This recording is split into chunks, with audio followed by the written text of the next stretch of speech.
que sabías que estaba ahí. Gran énfasis en el mundo actual. Duros, también la ciencia tiene muchísimos momentos. Sacrificio, determinación.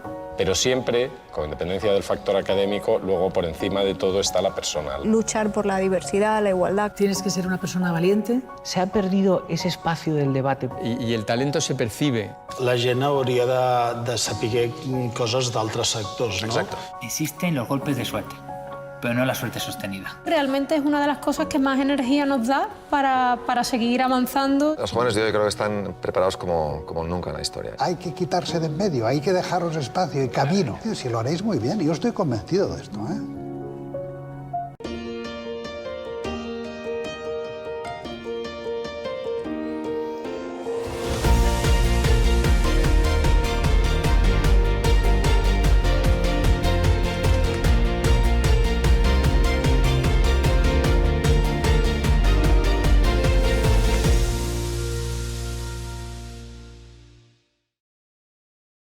Seis en punto. Y nos encontramos para hacer algo que es la primera vez que hacemos.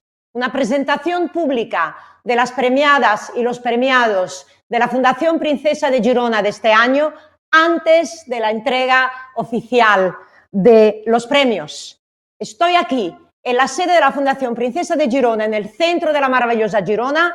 Estoy perfectamente a salvo, sin mascarilla, porque esta cámara que tengo enfrente está robotizada y no necesita ningún ser humano que la esté operando. Este espacio es un espacio fantástico porque no solamente está pensado para ser la oficina general de esta fundación, sino porque es un espacio que está pensado para acoger a los jóvenes.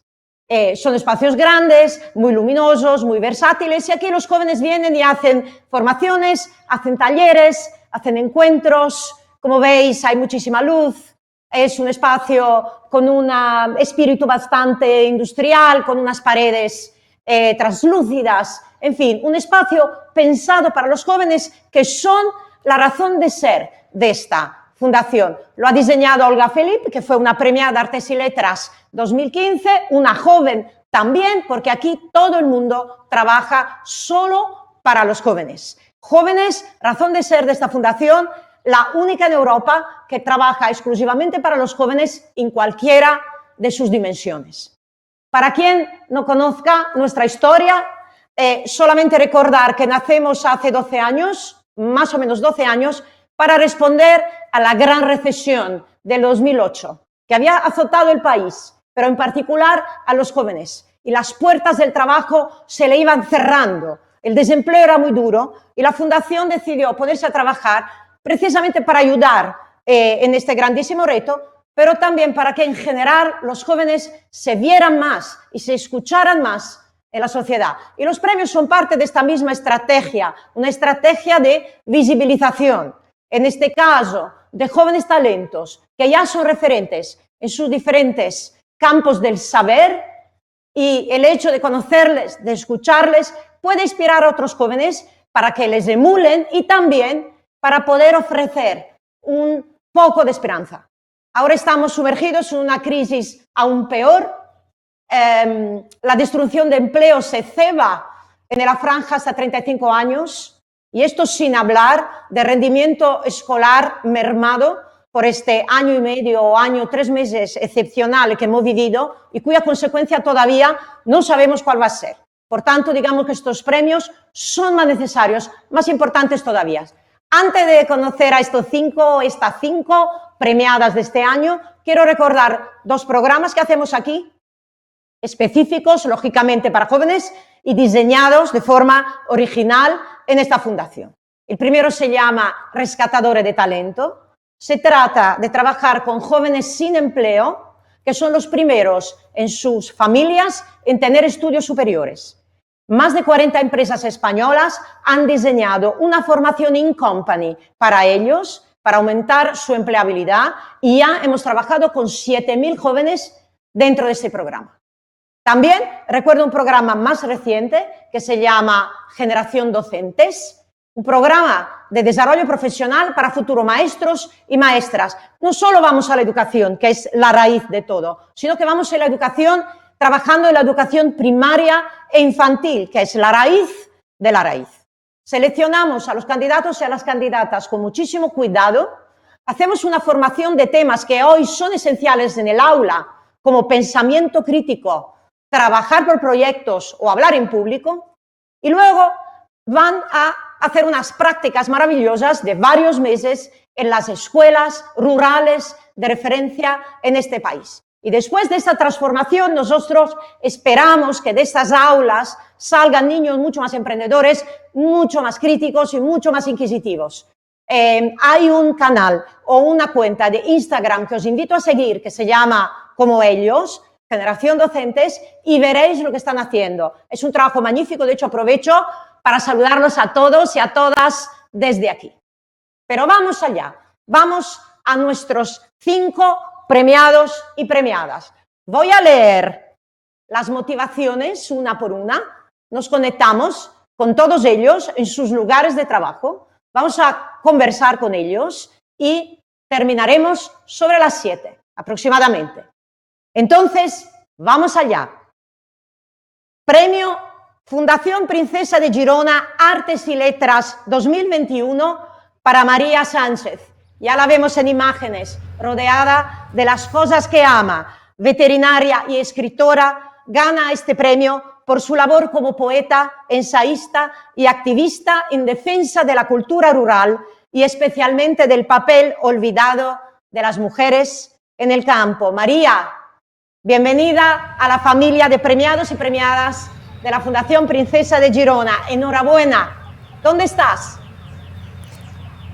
Hola Antonella, muchas gracias. Pues estoy cerquita de Monforte de Lemos, en Lugo, Galicia. Te devuelvo la palabra.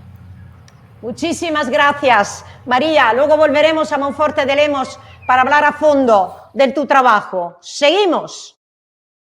Vamos a presentar la premiada Fundación Princesa de Girona en Empresa 2021, Lucía Goy Mastro Michele, que tiene en su activo una brillante trayectoria académica seguida de un proyecto empresarial de gran potencial, el despacho Goy Gentile Abogados, ubicado en Madrid, que ella misma ha fundado. Enhorabuena, Lucía, bienvenida a la familia de premiados.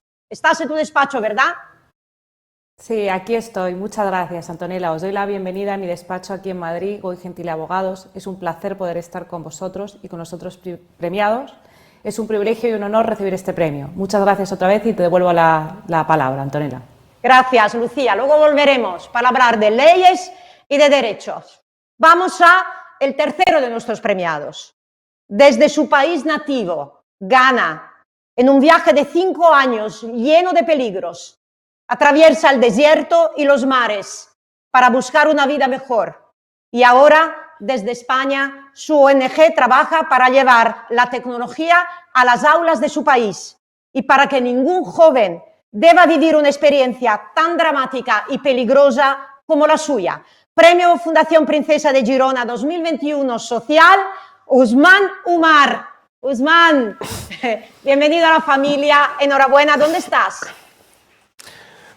Muchísimas gracias, Antonella. Ahora mismo me encuentro en la oficina de la ONG NASCO Feeding Minds aquí en Barcelona, ciudad, y desde todo corazón es un gran honor formar parte de esta gran familia de premiados y agradezco de todo corazón este reconocimiento y os doy las gracias y espero que gracias a esto podemos dar voz y solucionar, evitar que futuras víctimas caigan en esa trampa infernal de la inmigración, tal como ocurre cada día en nuestras costas. Gracias y te devuelvo la palabra. Gracias, Usman. Luego hablamos mejor de tu viaje y también de la labor que desarrollas con esa ONG. Y ahora vamos al Premio Fundación Princesa de Girona Investigación Científica a César de la Fuente Núñez por su trabajo ejemplar en biología computacional. Ahí le vemos a César. César es gallego, pero está investigando, está trabajando en una de las mejores universidades del mundo, la Penn University, en Filadelfia. Le vemos pasar por el campus, entrar por la puerta y llegar a su lab. Ahí está trabajando contrarreloj para encontrar el próximo antibiótico. César, bienvenido. ¿Qué es esto? Muchas gracias, Antonio. ¿Tu laboratorio? Muchas gracias. Aquí estoy en el laboratorio, en la Universidad de Pensilvania. una universidad de las más antiguas de Estados Unidos que se fundó en 1740 por el mismísimo Benjamin Franklin. Y nada, simplemente transmitir que es un verdadero honor poder compartir este momento y nada, tengo muchas ganas del evento. Te devuelvo la palabra. Gracias, César. Luego volvemos a Filadelfia para hablar de lo que estás haciendo dentro de este laboratorio. Y presento el último de los 5, el premio Fundación Princesa de Girona Internacional. Este es un premio que solo entregamos desde hace 3 años para manifestar que la Fundación está en diálogo con los jóvenes más prometedores de todo el mundo y los trae a España para que los jóvenes de aquí también puedan inspirarse con su ejemplo. Premio Fundación Princesa de Girona Internacional 2021 a Juan David Aristizábal, que desde Bogotá trabaja para crear empleos de calidad para los jóvenes a través de pactos con las empresas y programas de formación y tecnología. Juan, enhorabuena, bienvenido a esta familia internacional de premiados. ¿Dónde estás? Antonella, buenas tardes, buena tarde. Para mí es un gusto estar con ustedes, gracias por este premio. Estoy en el epicentro de mi biblioteca, desde Bogotá, Colombia. Fantástico. Luego volvemos a Bogotá, Colombia, para hablar de jóvenes y empleo, el gran tema que nos ocupa aquí también en la Fundación. Ahora estáis ahí los 5, un aplauso para todos. Sería maravilloso hacer un aplauso de verdad, pero lo hacemos así, silencioso. Y vamos a conversar uno por uno, empezando por María. María,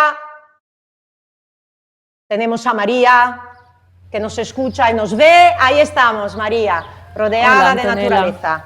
Nacida en Córdoba, hija nieta de veterinarios. De hecho, la primera mujer veterinaria de su familia, pero también hija de mujeres y hombres que trabajan la tierra. Tu gran amor por la vida del campo te lleva a escribir un poemario, Cuaderno de Campo, que ya tiene 18 ediciones, después un ensayo, Tierra de Mujeres, que tiene 8 ediciones, con ya a su activo una traducción al francés, una en alemán que está a punto de suceder, y una en inglés para el año que viene, un éxito extraordinario.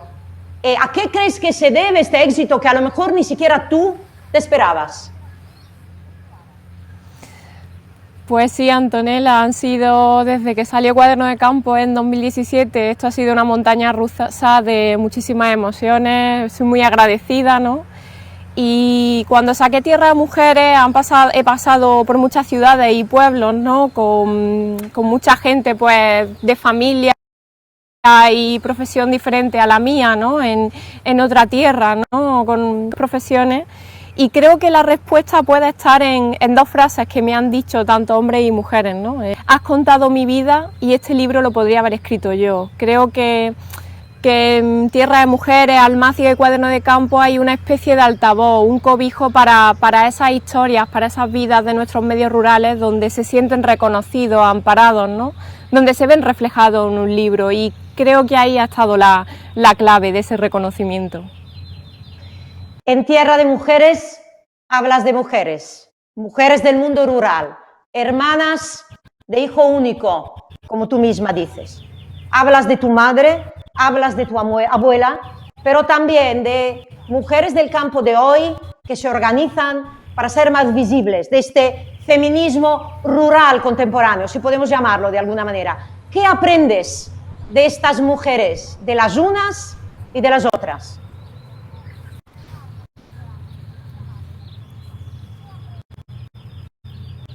No oímos a María, no sé si eso se debe...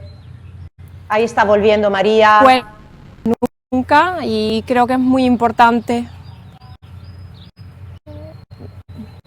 ¿Me oyen ahora? Mejor, mucho mejor. Yo sí, por lo menos. Creo que es muy importante saber reivindicar que yo estoy aquí pues por ese trabajo. Me oí ahora, ¿no? Es que no sé si me oís. Vale. Perdonad. Aquí creo que es muy importante reivindicar que estoy aquí, no solo por esos hombres de mi familia, con ese trabajo público, sino por ese trabajo invisibilizado y escondido, no remunerado de las mujeres, ¿no? Que presentan a lo público. Entonces yo pienso en mi madre, en mi abuela, en mi bisabuela, en mi ¿no? Y mujeres quería reconocer y reivindicar su labor y no sé, yo pienso que a lo mejor si hubiera tenido ese decidir con su vida, seguir estudiando, a lo mejor la que estaba sentada como escribía, ¿no? Entonces hago es por ella. Y también pues me gusta ser voz para la diversidad y la vida de mujeres rurales que tenemos en este país, que se asocian, que se federan, que luchan, que llevan muchos años peleando por y reivindicando lo que necesita el pueblo y por defender, como no, esa biodiversidad y ese patrimonio y esa cultura rural. En la COVID hemos aprendido muchas cosas nuevas. Una es que nos necesitamos los unos a los otros, no solo entre humanos, sino todas las especies vivas en este planeta, los animales, las plantas. Tú vives todo el día en medio de este mundo entrelazado. ¿Ves esta idea manifestarse en la realidad? Yo creo, Antonella, que si hay algo bueno, por así decirlo, que nos ha traído esta pandemia, es que ha traído también unos segundos de lucidez. Y mucha gente por primera vez se ha dado cuenta de que somos vulnerables y que dependemos los unos de los otros. No solo dependemos de otras personas, desde que nacemos hasta que se acaba nuestra vida, sino de otros seres, de otros recursos, de la tierra, del agua, ¿no? De la energía, ¿no? Y creo que eso es fundamental, ¿no? Porque yo pienso mucho en lo que me rodea, ¿no? Como tú has dicho, en la naturaleza, ¿no? Y aprendo mucho de toda esa interrelación. Por ejemplo, hay semillas que se han adaptado a ser engancharse en la lana de las ovejas trashumantes para poder germinar a cientos de kilómetros, y semillas que se han adaptado para que esas ovejas no las devoren y puedan sobrevivir en la tierra, ¿no? A fin de cuentas, esto es un mecanismo de supervivencia, ¿no? Y yo creo que es muy interesante tener en cuenta ese concepto, ¿no? De interdependencia y cambiar la forma de mirar el campo y la naturaleza, porque aprenderemos muchas cosas, ¿no? Y puede servirnos también a repensar esta nueva normalidad, ¿no? O esa futura normalidad de la que ya estamos hablando. María, los jóvenes abandonan el mundo rural, hemos observado este fenómeno durante mucho tiempo. ¿Crees que puede ser reversible y representa el mundo rural una oportunidad profesional para los jóvenes en el mundo post-COVID? Yo creo que es fundamental en los días que nos encontramos, en estos tiempos de pandemia, incertidumbre y emergencia climática, no olvidarnos, y voy a soltar varios datos que salió hace 2 semanas por Greenpeace, que los pueblos ayudan a frenar el cambio climático un 34 veces más que la ciudad, y que protegen hasta 20 veces más la conservación, y que el 15% de la población de nuestro país que vive en medio rural conserva y protege la biodiversidad del 85% de nuestro territorio. O sea, creo que este dato lo deberíamos de tener en cuenta, ¿no? Y por supuesto creo que es muy importante, ¿no?, cómo ha aparecido de repente el pueblo por la pandemia, porque hemos visto que en las ciudades pues no nos gusta la vida que llevamos, ¿no? Pero el foco siempre se pone de la ciudad al campo. Yo creo que debería de ser al revés. ¿Qué pasa con todos estos jóvenes y estas mujeres y estos hombres que llevan años peleando porque todavía no pueden decidir si irse al pueblo o quedarse, porque no pueden formar un proyecto, porque no tienen servicios básicos por comarcas, ¿no? Y ya no solo pasa con los pueblos, porque nos estamos encontrando que ciudades pequeñas y medianas también se están despoblando, ¿no? Entonces yo creo que es importante cambiar ese dato y sentarnos todos y escuchar a la gente de los pueblos que hablen, ¿no? Porque ahora hablamos mucho del teletrabajo, pero yo, como soy veterinaria y trabajo en el sector primario, no nos podemos olvidar del tierra-trabajo, ¿no? Y con esos datos que os lanzaba de la biodiversidad, en este escenario de emergencia climática creo que es fundamental ayudar a las personas que se quieren quedar en el pueblo y que también quieren venir, por supuesto, y con ese trabajo, ¿no? Ese trabajo de tierra-trabajo. Has mencionado tu trabajo de veterinaria, un trabajo durísimo. Tú trabajas para proteger razas autóctonas, estás todo el día en el campo, un trabajo duro, muchas horas, incluso físicamente. ¿Dónde encuentras un momento para conectar con tu inspiración de escritora, incluso el tiempo para escribir? Pues sí, Antonella, yo trabajo con razas autóctonas en peligro de extinción, que el 80% de las razas autóctonas que tenemos en este país, que están ligadas a un territorio, a un clima y que tienen vínculos con esa tierra y con esas personas. La mayoría de ellas se encuentran en espacios naturales protegidos y trabajo por la conservación de estas razas para que no se pierdan, ¿no? Ahora tengo mucho más trabajo de oficina, pero la María veterinaria no es la María escritora, suceden a la vez, ¿no? Entonces estoy trabajando de veterinaria y una cosa que me sucede, o que un pastor me cuenta una historia, o un gesto que veo en el campo, ¿no? O un pájaro que se cruza, puede terminar viéndose en un poema. Entonces las dos cosas. Creo que no podría ser escrito sin mi trabajo de veterinaria y sin todos los vínculos que tengo con el medio. Y a propósito de vínculos, quiero enseñar este último libro tuyo, que es maravilloso a partir de su textura, que se llama Almáciga, y son palabras. Estas son palabras de la vida del campo que tú quieres conservar para que no desaparezcan, porque si desaparecen las palabras, desaparecen las personas que las han nombrado y los mundos que las han creado. ¿Qué es una almáciga? Y dinos, si quieres, una o dos palabras de este libro que tú has rescatado y que amas especialmente. Pues almáciga, la idea de la palabra cuando estaba con el proyecto me la dio mi padre. Mi padre especialmente es una persona que me ayuda muchísimo, él es veterinario y de él pues he heredado el amor por el campo y por las cabras, ¿no? Que es la especie con la que más trabajo. Y él me dio la idea cuando estaba buscando el semillero, ¿no? de este diccionario de mis palabras favoritas, que no es un diccionario porque en el libro viven, están injertadas en la historia, ¿no? Y almáciga es el lugar del huerto, justo tengo aquí uno detrás, podéis ver las patatas sembradas, donde hacemos germinar las semillas, esperamos que cojan fuerza y cuando ya tienen fuerza las trasplantamos definitivamente al huerto. Es una especie de enfermería, de lazareto, de un sitio para cuidar, para proteger, para dar fuerza. Entonces mi padre me regaló la palabra almáciga y me pareció precioso para el libro, porque a fin de cuentas el libro es eso, es un sitio donde las palabras crecen, se ponen fuertes, se pueden compartir, se pueden volver a nombrar, y para mí era muy importante, aunque yo soy andaluza, incluir palabras de todo el Estado, ya sean lenguas oficiales reconocidas como no, porque también es cultura y patrimonio, no solo mía, sino de todos y de todas, ¿no? Entonces, como enganchando con lo que os decía, ¿no? En estos tiempos nos hemos dado cuenta, ¿no? de cómo se vive en las ciudades, bueno, con la pandemia, esa dependencia, ¿no? de que hemos visto que no podemos vivir solos y que necesitamos de muchas cosas a nuestro alrededor. Hay una palabra que me regalaron en Aragón que se llama cosirar, que significa cuidar, ir a darle una vuelta a algo con cuidado, ¿no? Eso es algo que se hace mucho en los pueblos, ¿no? Cuando se dice voy a darle una vuelta a la abuela o voy a ver las ovejas cómo están, las gallinas, el huerto, ¿no?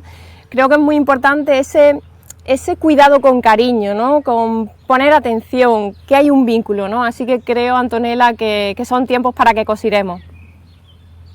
Muchas gracias, María, por las palabras que tú acabas de regalarnos. Luego en el cierre te vamos a pedir que nos regales alguna más y pasamos a Lucía. Lucía Goiz Mastromichele, fundadora del bufete que lleva tus apellidos, bueno, uno tuyo y una de tu madre, Goiz Gentile. El derecho es tu pasión, tu trabajo desde siempre, en particular el derecho tributario. ¿Por qué te apasiona el derecho tributario? Bueno, Antonella, yo creo que el derecho fiscal, derecho tributario, es la herramienta más directa y eficiente de poder tener un impacto social, de cambiar algo en la sociedad. Por ejemplo, la natalidad, que ahora por ejemplo ha bajado mucho. ¿Cómo podemos incentivar la natalidad? Pues poniendo importantes beneficios fiscales o bonificaciones fiscales que ya existen, pero incrementarlos para que las mujeres y las familias quieran tener más niños, ¿no? También creo que el derecho fiscal es un claro reflejo de la cultura de una sociedad, entonces hay una parte filosófica también metida con el derecho fiscal.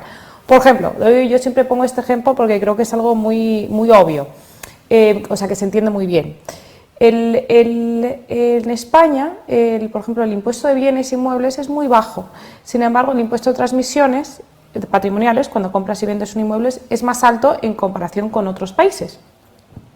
Si vas y esto lo comparas con Estados Unidos, en Estados Unidos es completamente opuesto. El property tax, el impuesto de bienes inmuebles es alto y el transfer tax, el impuesto de transmisiones, es bajo. ¿Esto por qué? Pues al final y al cabo la sociedad americana quiere fomentar más el comercio, es una sociedad más consumista. En cambio, la sociedad española todavía tiene los valores y la cultura del ahorro y sobre todo en el ahorro inmobiliario. Entonces creo que también, además de ser una herramienta excelente del cambio, creo que también es un reflejo de la cultura de cada sociedad. Eres hija de migrantes y nieta de migrantes. ¿Cómo ha influido ese aspecto y esos valores en tu carácter y también en tu profesión? Correcto. Bueno, ha influido muchísimo, Antonella. Mis abuelos inmigraron de Europa a Latinoamérica y después mis padres de Latinoamérica a Europa. Y como la mayoría de los inmigrantes, pues digamos que su background eran los recursos de los que venían, pues no eran recursos, eran familias humildes. De hecho, mis padres ambos fueron los primeros en tener un título universitario de su familia.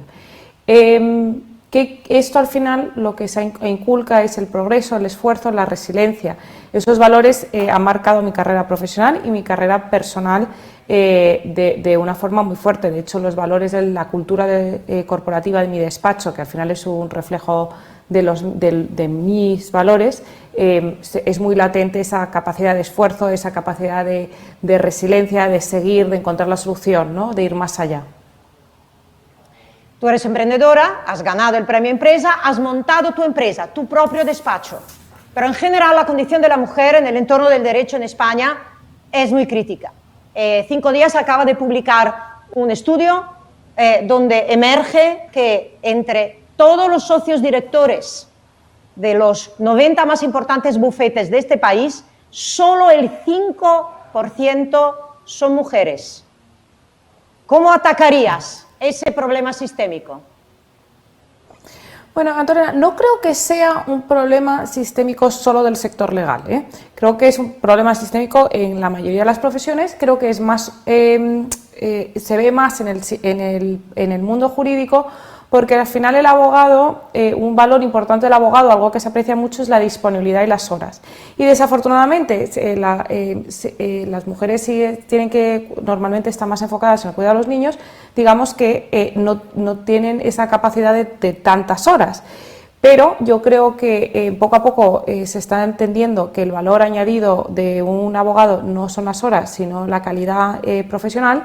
Y después los de sus grandes despachos poco a poco también están trabajando en la conciliación, y creo que el COVID ha ayudado mucho, que ha traído por supuesto cosas muy malas, pero en esa cosa ha progresado el hecho de facilitar y entender que la conciliación y la flexibilidad es algo que completamente asible y además muy positivo, ¿no? Así que aunque ahora mismo las cifras no son buenas, yo le auguro un buen progreso y un buen futuro al incremento de las posiciones de mujeres de directoras, ¿no? en despachos más grandes.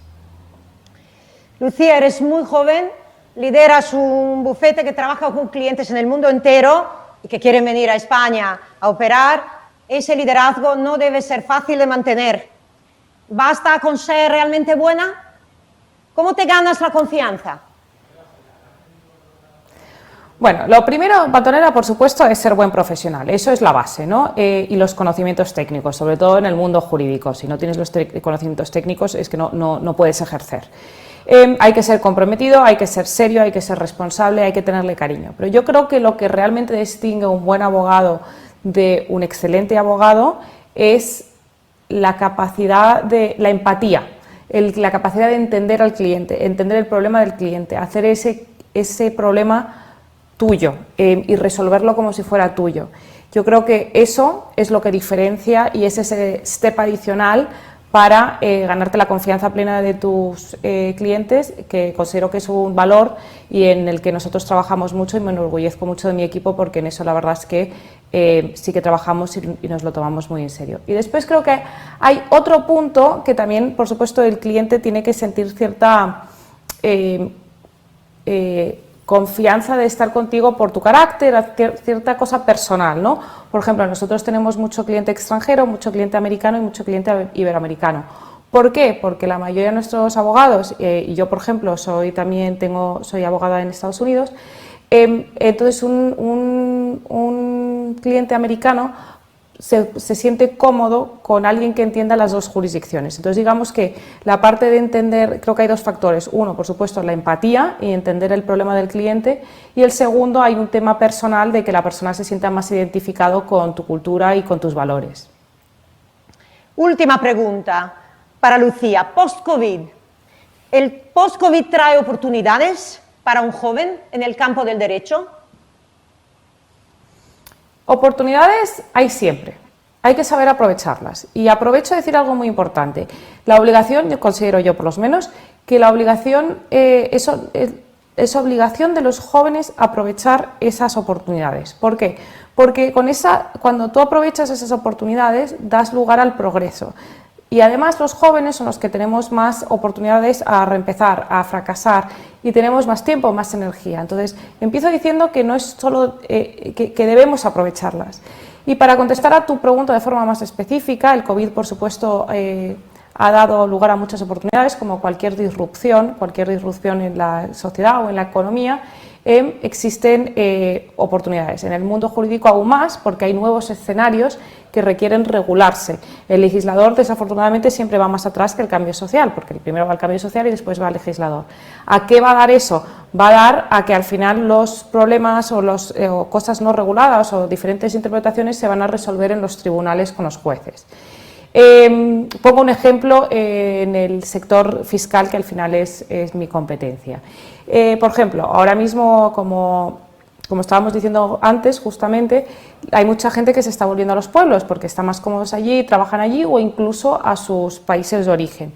Esto está produciendo una disrupción muy importante en la residencia fiscal y donde se produce el centro de trabajo, donde se está produciendo el trabajo. Entonces, los criterios de residencia fiscal y producción de riqueza, que es lo que grava, están ahora más ambiguos, así que ese tipo de problemas, ese tipo de residencia fiscal que da derecho a gravar a un Estado o a una comunidad autónoma, pues probablemente se tenga que resolver en los tribunales o bajo la interpretación de la DGT. Muchas gracias, Lucía. Luego volvemos a hablar contigo al final para el cierre y nos conectamos con Usman en el despacho de su ONG. Usman, ahí te veo y cojo tu libro. Viaja al país de los blancos, donde aquí estás tú, este pequeño niño que se pone en marcha y con una mano señala un avión que pasa en el cielo. Viaja al país de los blancos. En este libro cuentas un viaje de 5 años por mar y tierra, en camiones, andando y en una patera construida con tus propias manos. Casi pierdes la vida 5 veces. Has perdido compañeros, pero hay una fuerza que te impulsa para seguir adelante. ¿Qué buscabas, Usman? Muchísimas gracias, Antonella, y obviamente es un honor poder estar aquí y conversar contigo. Sinceramente, a veces me cuesta creer que sigo aquí con vida porque necesito pesigarme para sentir que estoy vivo, porque, bueno, parece misión imposible prácticamente, ¿no? La curiosidad es realmente a mí lo que me llevó a marchar de mi casa con solamente 8 o 9 años, buscando cómo llegar a este paraíso tan soñado, donde venían los blancos capaces de hacer cualquier cosa, como por ejemplo aquel avión que yo veía surcando del cielo de mi pueblo, mientras que mi propio juguete que había fabricado con mis manos no era capaz de mover ni un único centímetro por su cuenta. Esta curiosidad fue el motor que me llevó a marchar de mi casa con solo 8 o 9 años y perder la que es la juventud, la vida, durante casi 5 horribles años en este viaje infernal, donde más del 95% de mis compañeros con quienes empecé el viaje perdieron la vida, tanto el desierto de Sahara, las cárceles de Libia o en el mar Mediterráneo. Una vez en España, llegas a Barcelona casi de casualidad, porque recordabas haber visto un partido del Barça en televisión. Y una vez en Barcelona duermes al aire libre en los bancos durante semanas hasta que una familia te adopta. ¿Cómo conoces a tu familia adoptiva, Osman? Antonella, mira, hay que tener esperanza siempre. Después de casi 2 intentos en una patera donde más de 350 compañeros murieron, uno de los cuales, Musa, mi mejor amigo con quien había vivido todo hasta entonces, a Barcelona llegué por pura casualidad, porque cuando llegué a Fuerteventura, justo donde voy a volver a visitar la semana que viene a presentar mi segundo libro, me dijeron que era menor y que tenía derecho a residir a España. Y cuando me preguntaron qué lugar de España quería residir, el único que sería de España era por el Fútbol Club Barcelona, el Barça, ya que la primera vez que vi la televisión fue un partido de Barça. Y llegué a Ciudad de Barcelona con 17, 18 años, con una mano delante, con una detrás, prácticamente analfabeto. Antonella, 2 meses viviendo en las calles de la ciudad de Barcelona, comiendo de la basura, literalmente hablando. Ni el desierto de Sahara me sentí tan solo como la ciudad de Barcelona mis primeros 2 meses.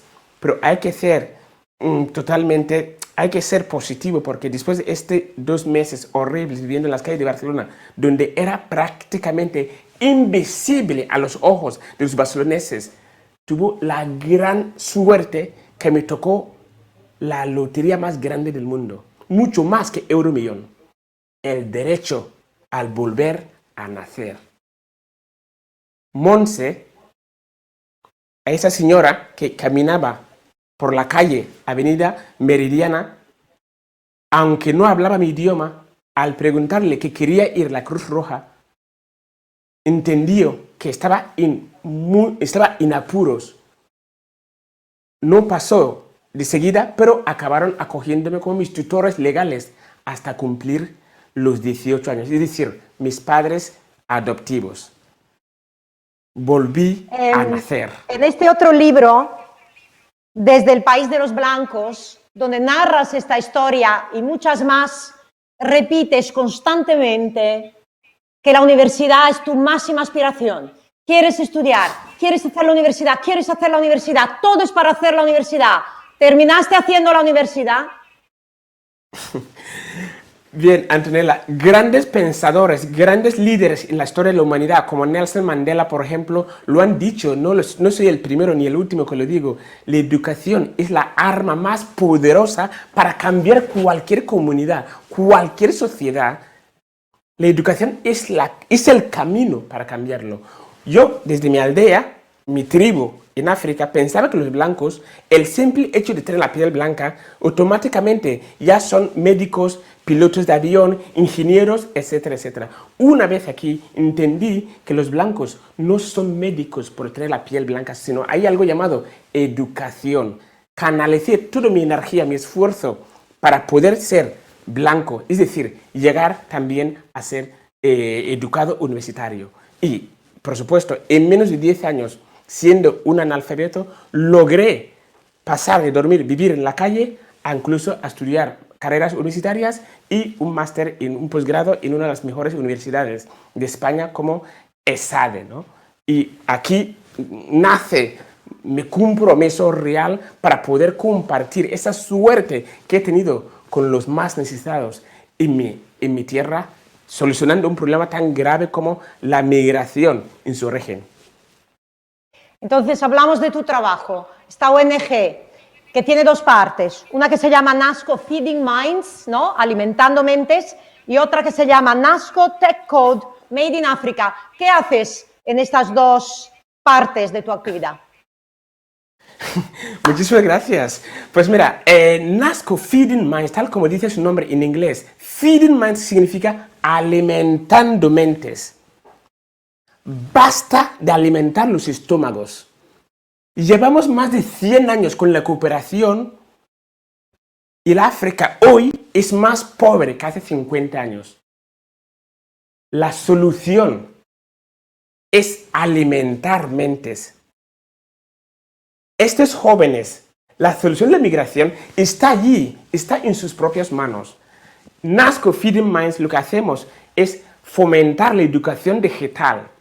Hace ya 10 años que cuando entendí que la suerte que me había ayudado a entender la sociedad moderna, barcelonina, europea, fue mediante la educación, entendí que había que dar acceso a la formación y la información a mis compañeros de Ghana para evitarles que no tengan que caer en la trampa infernal que yo caí. Así que lo que hacemos básicamente en NASCO Feeding Minds es fomentar aulas informáticas en zonas rurales en Ghana para que esos niños tengan acceso a la formación y la información para poder salvar su propio futuro en sus casas. Y por el otro lado, el NASCO Tech básicamente es cerrar el círculo, que es esas personas, cuando tú le das formación e información en su casa, si no le das oportunidad de trabajo, acabarán arriesgando la vida para cruzar el mar, el desierto, para llegar aquí, como lo que ocurre en Ceuta. NASCO Tech lo que hace es crear una plataforma que se llama NASCO Tech, donde juntamos a todos los chicos talentosos que son programadores. En 10 años ya tenemos chicos que son programadores en Ghana y demostramos al mundo que el talento no tiene color.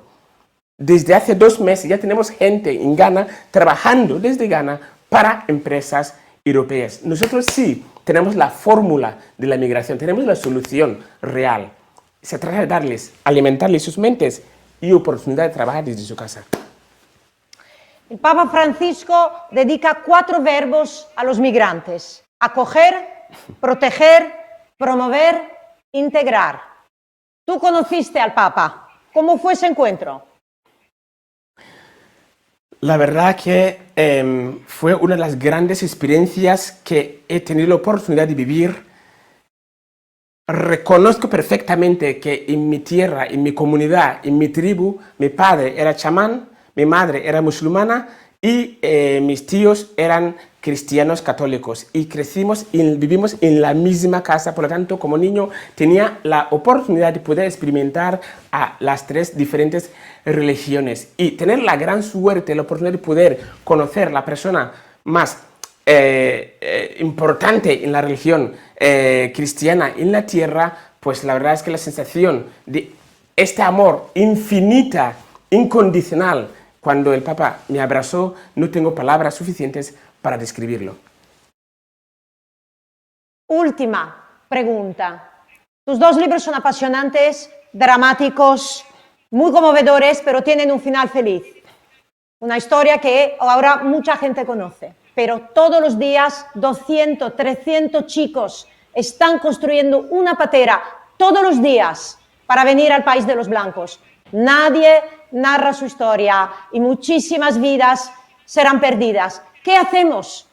¿Qué hacemos para que esta fórmula de la educación que tú dices en el país de origen se vuelva una respuesta global? Pues bien, mira, te voy a enseñar un pequeño ejemplo en mi libro. Si abres la página 121, verás que tenemos una imagen aquí, no sé si se ve muy bien. Esta imagen es un cartel electoral.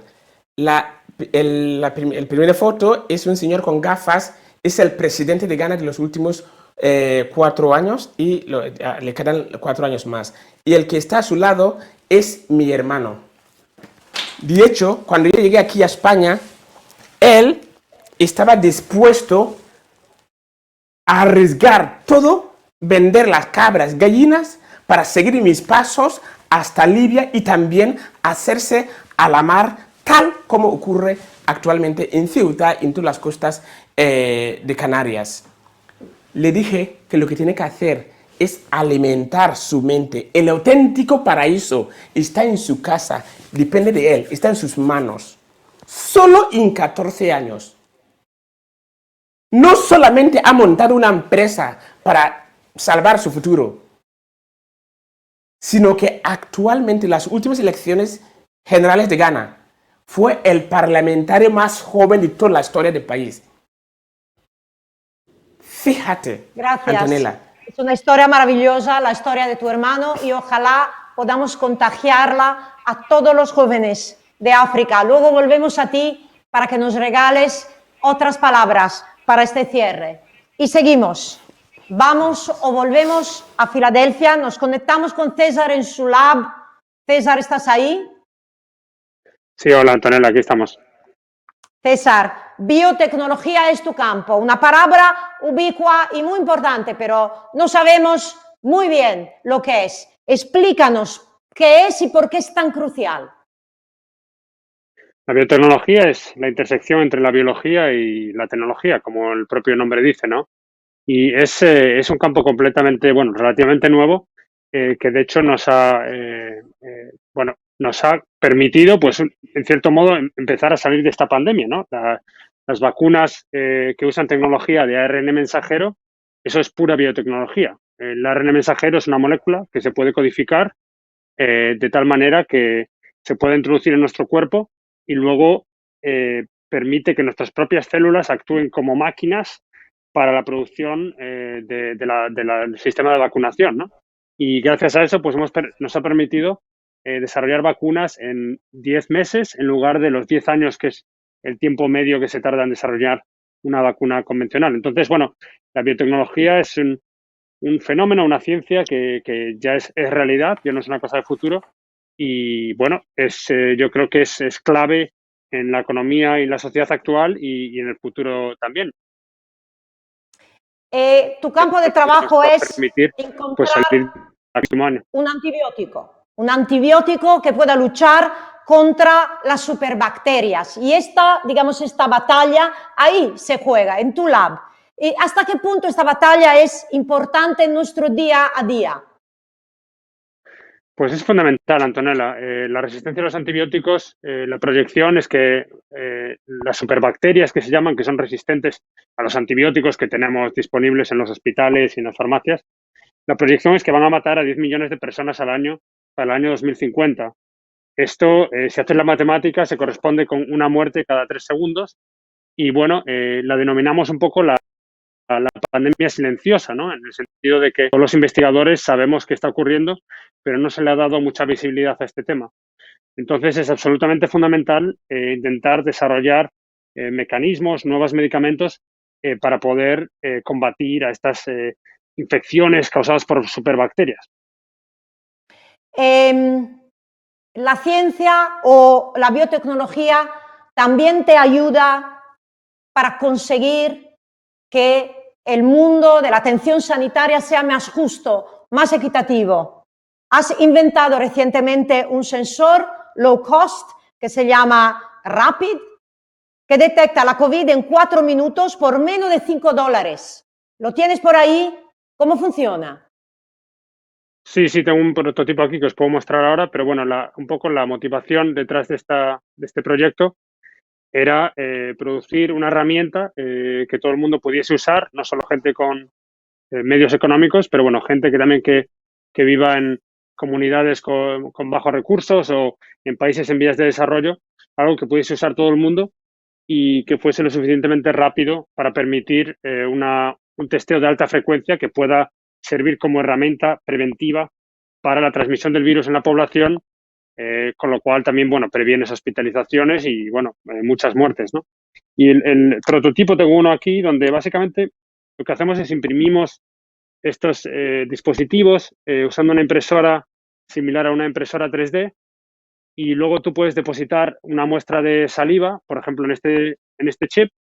Esto se puede conectar directamente a un aparato como este que muestro aquí, que tiene un sistema de USB, lo cual te permite, pues, conectarlo directamente al teléfono móvil. Y en el teléfono móvil, a través de una aplicación, pues puedes visualizar si la muestra en cuestión, la muestra de saliva o la muestra nasofaringea, está infectada o con el virus o si está sana. ¿Cuándo descubres que quieres ser investigador? ¿Cómo nace eso? Y luego, ¿cómo podemos replicar eso? ¿Cómo podemos embotellar esos momentos para que niños y niñas puedan sentir cada vez lo mismo? El famoso problema de las vocaciones científicas y tecnológicas. Bueno, yo en mi caso personal, pues yo creo que desde muy chico ya tuve la suerte de siempre estar fascinado por el mundo que me rodeaba, ¿no? De entender el mundo natural. Recuerdo, por ejemplo, estudiar en las lagartijas, cómo se regeneran la cola, ¿no? Ese proceso aparentemente mágico. Recuerdo también intentar construir digamos, un motor para poder volar en una silla con mis hermanos usando globos de helio. Lo que pasa es que nos faltaron unos cuantos globos de helio para poder elevar el peso que teníamos de aquella. Pero bueno, siempre he sido investigador en ese sentido, a nivel de cómo pensaba, a nivel mental, y siempre me ha fascinado el mundo que tenía alrededor. Yo creo que los niños y las niñas que nos estén escuchando, todos son investigadores. Cuando eres un crío, pues tenemos esta mente creativa, esta mente que se pregunta el porqué de las cosas sin parar. De hecho, siempre preguntamos, ¿y esto cómo funciona? ¿Y esto otro cómo funciona?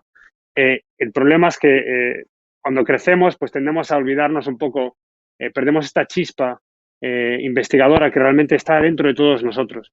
Yo diría que los niños y las niñas, los más jóvenes que nos estén escuchando, todos lo tienen dentro, tienen la llama investigadora. La cuestión es seguir cultivando esta llama para que al crecer, al volverse adulto, no se vaya perdiendo, no se vaya difuminando y podamos seguir preguntándonos cómo funciona el mundo. Además, ahora con la COVID aumenta la conciencia que la ciencia es importantísima para la supervivencia de nosotros como seres humanos. Posiblemente esta emergencia acelerará vocaciones médicas y científicas. ¿Estás de acuerdo? Yo confío en que sí. Hemos visto, bueno, que la ciencia y la investigación nos han permitido pues salir, bueno, o empezar a salir, ¿no?, de una crisis histórica como es la pandemia actual. No hemos visto algo así desde la pandemia de la gripe de 1918, donde, por cierto, murieron 50 millones de personas en el mundo. Y se ha visto que la ciencia nos ha permitido, pues, en tiempo récord, desarrollar herramientas como las vacunas, las mascarillas, los test de diagnóstico, que nos están permitiendo salir de esta, ¿no? Entonces yo confío en que los más jóvenes pues miren no solo piensen en ser a lo mejor pues futbolistas o actrices o panaderos o otras profesiones, pero que piensen en meterse en la ciencia. Es un mundo apasionante donde cada día pues tienes la oportunidad y el privilegio de poder resolver un puzzle y realmente pues requiere de esa mente creativa de los más chicos. ¿Dónde creen que están las oportunidades laborales para los jóvenes investigadores ahora en este mundo post-COVID? ¿Qué necesitamos? ¿Qué necesitamos para prepararnos frente a esta próxima pandemia que, según muchos, inevitablemente llegará? ¿Cuáles son los perfiles? Yo creo que necesitamos la ambición, la creatividad y la energía de los más jóvenes. Yo creo que pues, cosas que yo veo en un futuro es, por ejemplo, la inteligencia artificial. Yo recomendaría quizás a los más jóvenes aprender a programar. De nuevo, cada vez la biología, el mundo médico se va a convertir cada vez en más digital.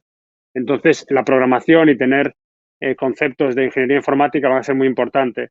Luego, la biotecnología también, poder reprogramar sistemas biológicos como el ARN mensajero, como las vacunas de Pfizer y Moderna, reprogramar proteínas, reprogramar estas moléculas de la vida, va a ser fundamental. Entonces yo les animaría pues quizás a adentrarse en estos campos y de nuevo a pensar en ser científicos. Tienes la oportunidad de ser niño para toda la vida si te metes en este campo. Entonces, bueno, eso, animarles a que se unan a estos esfuerzos, ¿no?, para poder estar mejor preparados la próxima pandemia y las próximas crisis que vendrán. Muchísimas gracias, César. Ser niños para toda la vida. Luego volvemos a ti para que nos regales una frase de cierre y terminamos estos encuentros en Bogotá con Juan. Juan, ¿nos ves y nos oyes? Perfecto. Juan, hemos visto hace 2 semanas en los telediarios de todo el mundo jóvenes marchando en las calles de Bogotá y Medellín, reivindicando su dignidad. ¿No se te rompe el corazón ver eso? Tú que siempre has estado trabajando para los jóvenes desde que eras muy joven. Antonella, llevamos muchos años en Colombia pidiendo que haya transparencia en el manejo de los recursos públicos, que se trabaje por la educación y por el empleo. Y yo creo que hoy los millones de jóvenes en América Latina estamos reclamando eso, que haya oportunidades, que haya empleo y que logremos resolver los problemas que tenemos con un liderazgo sereno, calmado, que nos permita oírnos, así pensemos distinto. Juan, ¿cuándo y cómo empieza tu compromiso con los jóvenes y el empleo? Yo creo que tendría que empezar por de donde soy. Yo soy de una región en Colombia llamada el Eje Cafetero, en la que literal nos llegó la bancarrota porque las familias cafeteras dejaron de vender lo suficiente, nos llegó un terremoto y era inevitable ver cómo miles de jóvenes de un momento a otro tuvieron que emigrar, tuvieron que ver a sus papás, a sus mamás tener que irse a otro país y literal como que eso es un llamado a la aventura. Joseph Campbell lo dice mucho y es uno al final encuentra momentos que le dicen a uno es por aquí. Y yo encontré unos papás, mi mamá, mi papá, unos profesores que entendieron que yo quería meterme a resolver el problema y creo que es una aventura que no para y que hoy en día pues yo estoy acá en representación de un equipo de personas, de una tribu literal que me ha acompañado en esa tarea de lograr que los jóvenes puedan lograr convertir los talentos en actividad productiva. En 2006, cuando eras prácticamente un adolescente, creaste una plataforma de emprendimiento social para jóvenes que se llamaba y se llama, ¿no? Creo, Buena Nota.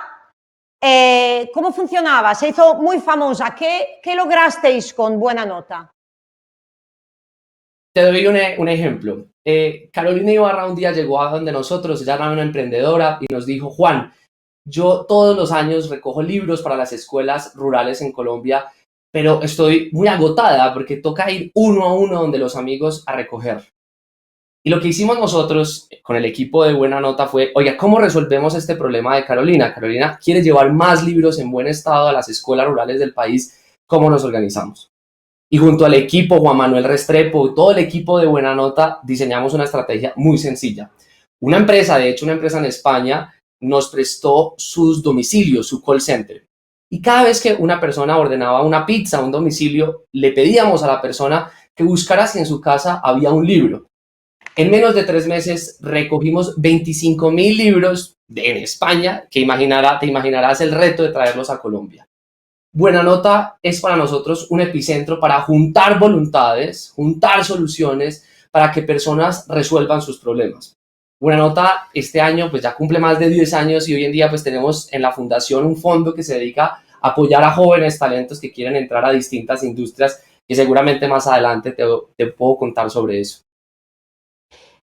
Luego te diste cuenta que enseñarles a ser emprendedores no lo era todo y que había ayudar a los jóvenes a aprender otras capacidades, estas que llamamos soft skills, capacidades más humanas, capacidades para la vida. Y montaste otro emprendimiento para enseñarse, lo que se llama los super, que viene de superpoderes, que ya tienes en diferentes países de Latinoamérica. ¿Qué enseñas en los supers? Todos los jóvenes yo creo que necesitamos apalancarnos en 3 vías. Por un lado, en el espíritu emprendedor, que es la capacidad de crear cosas, hacer. Por el otro lado, reentrenarnos en unas habilidades, las socioemocionales, y el tercero, apalancarnos en tecnología. Y junto a Estefanía Grajales, a James Vázquez, a todo el equipo de los Super, descubrimos algo, y es que uno, si quiere realmente lograr tener la motivación necesaria para lograr sus sueños, pues tiene que tener perseverancia, tiene que tener disciplina, pero además de eso tiene que trabajar en equipo. Y como al equipo nos gusta mucho el entretenimiento, sobre todo a James Vázquez, las películas, lo que hicimos fue apalancarnos en el cine, apalancarnos en una forma distinta de enseñar esa pedagogía.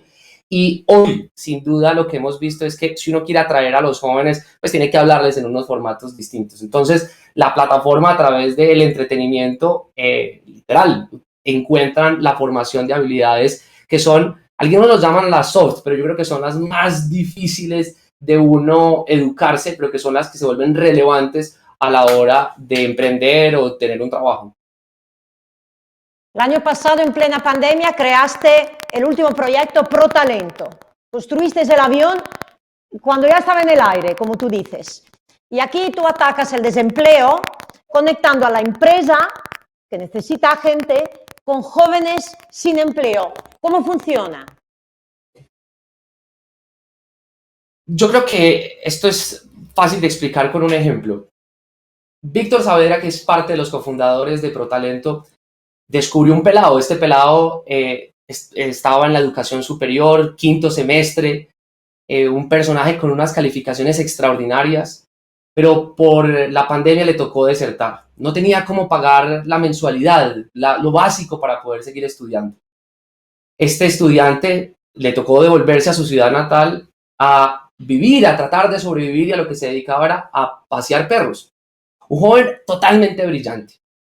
Y cuando nosotros lo fichamos, lo que nos dimos cuenta era que este personaje literal se puede volver el James Rodríguez, pero para el mundo de la tecnología. ¿Y qué hicimos? Lo fichamos. Y hoy, después de que octubre, que detectamos a este estudiante, hoy está trabajando en una compañía como Accenture, generando ingresos para él y para su familia. Entonces, ¿qué hacemos nosotros? Lo que hacemos es, hacemos pactos con compañías que quieran emplear talento y vamos a la calle a buscarlos. Porque nosotros sabemos que en cada rincón del país, de nuestro país, de América Latina, de España y del mundo, hay jóvenes que están ahí, que están sufriendo y lo que necesitan es que les abramos el camino. Entonces, pues nuestra organización se dedica a eso, a fichar a los James, a las Shakiras, pero no para el mundo del fútbol ni el mundo de la música, sino para las industrias 4.0. Los acompañamos, los financiamos, los fondeamos para que puedan en menos de 9 meses llegar a trabajos estables, bien pagos y duraderos. ¿Cómo hacéis para que el programa sea sostenible? Antonella, nosotros nos hemos inspirado en un modelo que creó o lo ha impulsado un emprendedor llamado Felipe Vergara. Felipe impulsó en el mundo, y yo se lo recomiendo que lo busquen, llamado los contratos de ingresos compartidos, los ISA, en España muchos lo conocen así. Y cómo funcionan estos contratos es que los jóvenes se comprometen a repagarle a un fondo cuando ellos tengan un trabajo y solo un porcentaje de su trabajo. No es un crédito y no es una beca. Es como funciona en el mundo del fútbol, un contrato de ingresos compartidos, en donde si a mí me va bien, a este fondo le va bien. Y nosotros le decimos a los talentos, nosotros estamos haciendo todos los esfuerzos para que llegues a trabajar en las compañías, llegues a trabajar en las empresas y cuando ya lo puedas pagar, le devuelvas a ese fondo para que otro joven se beneficie. Y eso pues nos ha servido mucho, porque hoy en día muchos jóvenes en el mundo están viviendo las dos crisis más graves. Por un lado, no están pudiendo acceder a empleo, pero por el otro lado, estamos ante una crisis de deuda de la educación. Muchos jóvenes en el mundo han tenido que pagar con créditos sus estudios y hoy sin empleo no los pueden pagar. Y por eso ese fondo de talentos, gracias a esos contratos de ingresos compartidos, que hemos replicado la inspiración en un emprendedor como fue Felipe Vergara, pues hoy en día estamos haciendo sostenible ProTalento. Desempleo juvenil, última para ti. Un problema complejo y universal. ¿Cómo lo podemos atacar de manera sistémica? Esto arranca con un problema y es que tenemos mucho miedo. Hay mucho miedo en el mundo. Y el miedo lo tenemos que convertir en esperanza. Y eso, en últimas, se resume en algo y es tenemos que acción. ¿Cuál es la visión que nosotros estamos proponiendo? Pleno empleo para los jóvenes. Y ese pleno empleo, como tú lo dices, necesita una solución sistémica. Y por eso yo aprovecho hoy que ustedes nos están entregando y mostrando que somos estos premiados en los que gracias por creer en nosotros y mostrarnos como referentes, yo aprovecho para que lancemos un pacto global por el empleo.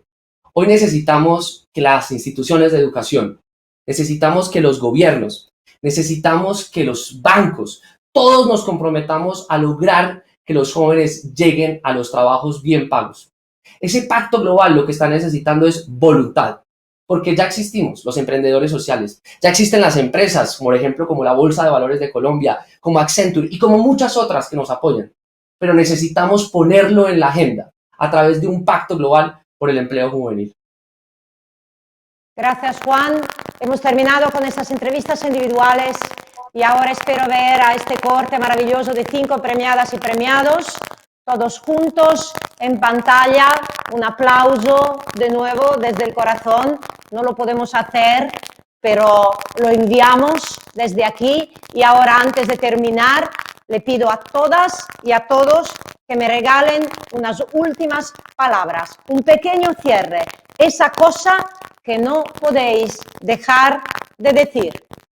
María, empezamos por ti.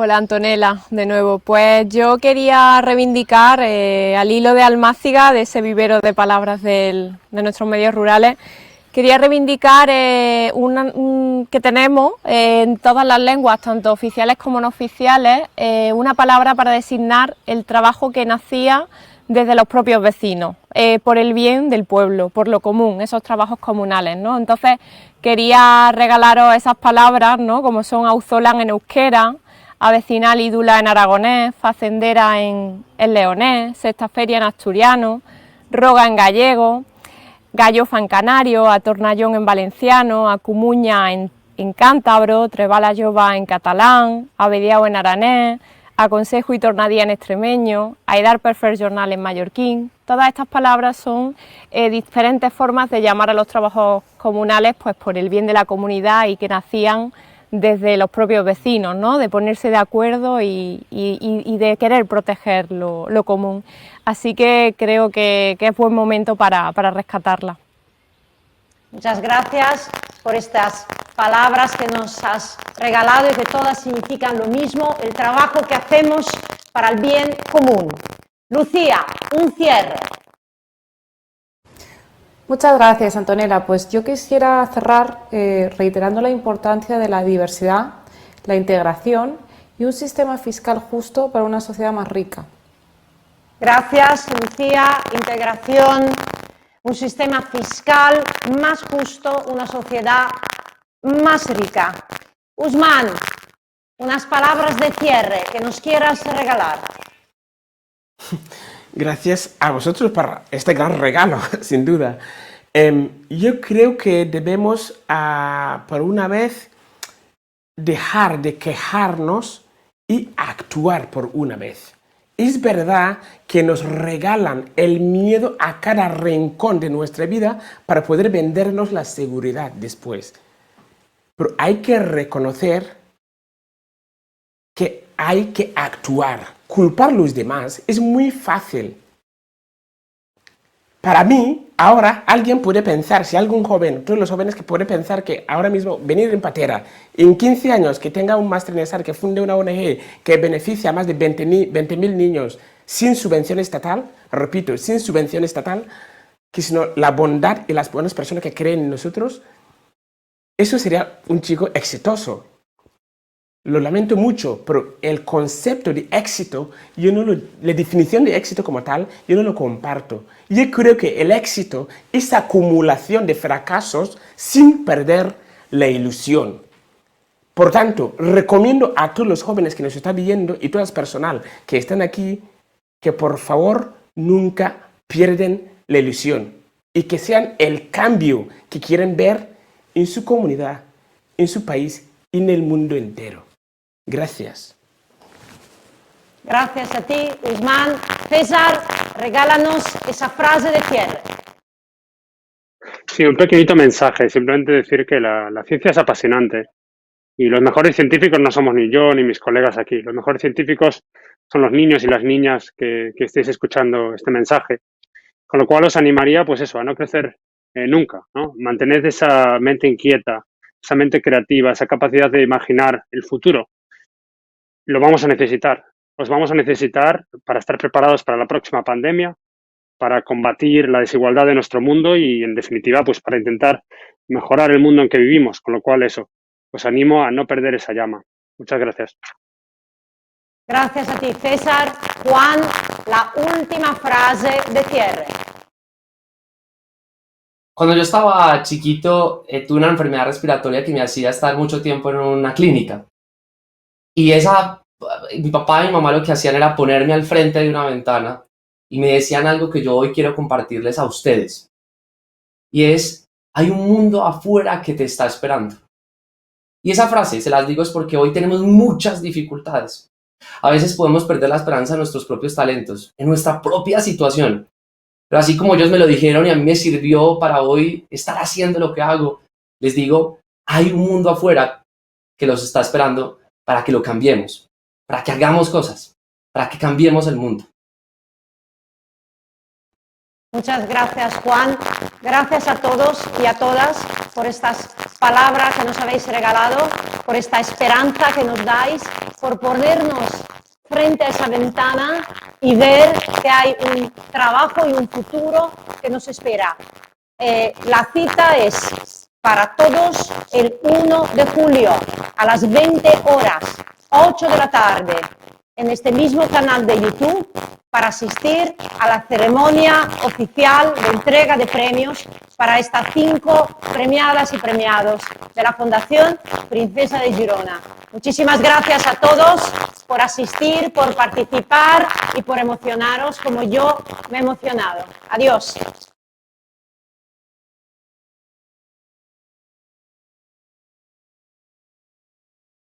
Si la